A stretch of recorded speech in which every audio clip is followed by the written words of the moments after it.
2022 heeft mij geleerd dat je niet altijd oogst wat je zaait. Dat loslaten soms ook liefdevol kan zijn. Dat mensen niet eeuwig zijn en dat je op tijd moet liefhebben en vergeven.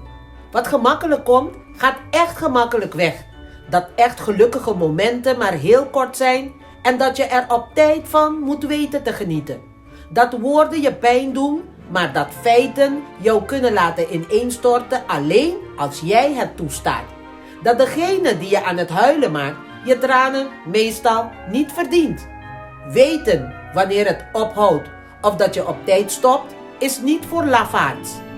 Dat de jaren die je hebt precies de jaren zijn die je niet hebt en dat de enige die je nog hebt, zijn de jaren die je nog te leven hebt. En zoals professor Castor Seika zegt, 1 dag meer is 1 dag minder. Dat er in dit leven vrienden zijn die familie worden en dat er familie is die vreemden worden. Dat een kleur die voor miljoenen geluk betekent, kan voor anderen pijn vertegenwoordigen. Wat heeft 2022 jou geleerd? Gewoon pits, hè?